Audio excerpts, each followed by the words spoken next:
76 வருடங்கள் சிதைக்கப்பட்டு கற்பழிக்கப்பட்டு வாழ்ந்து கொண்டிருக்கிறது.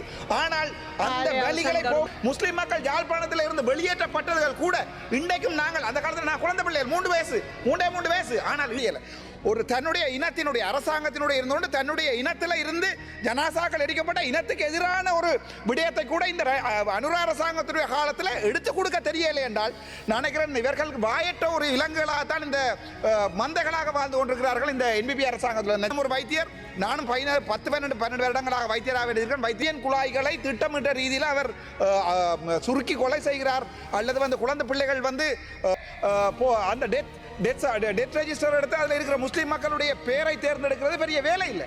காலையிலே பிளானிங் யூனிட்டிலே எம்ஓஆ வேலை செய்கின்ற காலத்திலே முஸ்லீம் மக்கள் அழுதார்கள்.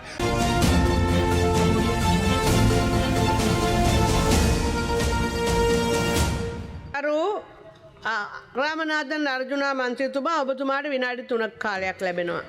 பிஸ்மில்லாஹிர் ரஹ்மானிர் ரஹீம். ஒரு தமிழனாக ஒரு இந்துவாக இருந்து கொண்டு இன்றைக்கு இந்த முஸ்லீம் மக்களுடைய ஜனாசாக்கள் எரிப்புகள் தொடர்பான இந்த பிரேரணையில் கதைக்கிறதுல ஒரு தமிழனாகவும் ஒரு இந்துவாகவும் மிக பெருமையோடு நான் இதை கழிச்சு கொள்கிறேன். என்னுடைய மண்ணில் வடக்கு மாகாணத்தில் மன்னார் தொடக்கம் வவுனியா வரைக்கும் முஸ்லீம் மக்கள் வாழ்ந்து கொண்டிருக்கிறார்கள்.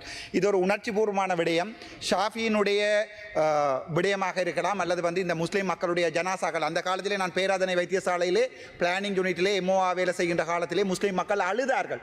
பேராதனை வந்து உங்களுக்கு தெரியும், பேராதனை வைத்தியசாலையிலே அதை சூழ கம்போல நாவலப்பிட்டியவில் எத்தனை மக்கள் இருக்கிறார்கள் என்று பேராணையிலே முஸ்லீம் மக்கள் அழுதார்கள். அந்த நேரத்தில் எங்களால் ஒன்று கூட செய்ய முடியாமல் இருந்தது. உண்மையாகவே கிட்டத்தட்ட 276 உடம்புகள் எரிக்கப்பட்டன அந்த நாட்கள். இன்றைக்கு எங்களுடைய கதைச்ச நானா அவர்கள் சொல்லியிருந்தார் அந்த பெயர் பட்டியலை கூட இவர்கள் தர முடியாமல் இருக்கிறார்கள். இது ஒரு சின்ன விடயம். எங்களுடைய வைத்தியர்கள் அவர்கள் கூட இருக்கிறார்கள்.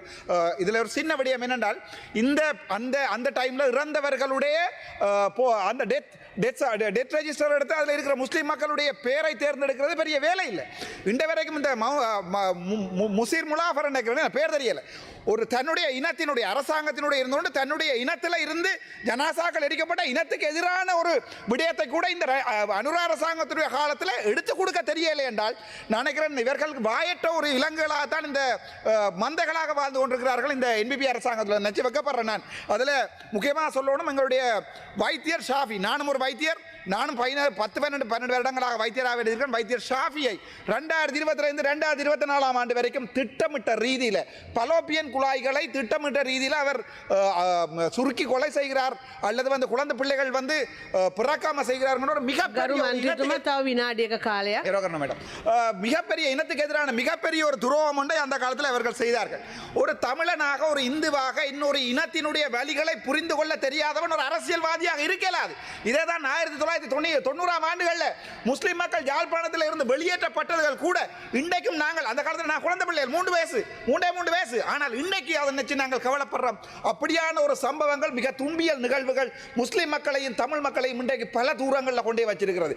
இன்றைக்கு இந்த இன ஒற்றுமை இன்றைக்கு இந்த பாராளுமன்றத்தில் இருக்கிற எங்களுடைய முஸ்லிம் சகல நண்பர்களும் இன்றைக்கு கூட இம்ரான் மகரோட கேட்டேன் அண்ணன் நானா 2 நிமிஷம் தாருங்கள் கதைக்கிறதுங்க. ஏனென்றால் ஒரு தமிழனாக ஒரு இந்துவாக முஸ்லிம் மக்களுடைய இந்த வலியை கதைக்கின்ற இந்த வார்த்தைகள் காலங்காலமாக இந்த பாராளுமன்றத்தில் கேட்டுக்கொண்டே இருக்கும். அதில் எனக்கு மிகவும் சந்தோஷப்படுகிறேன். ஏனென்றால் ஒரு முஸ்லிம் இனம் ஒரு தமிழ் இனம் காலமாக 76 வருடங்கள் சிதைக்கப்பட்டு கற்பழிக்கப்பட்டு வாழ்ந்து கொண்டிருக்கிறது.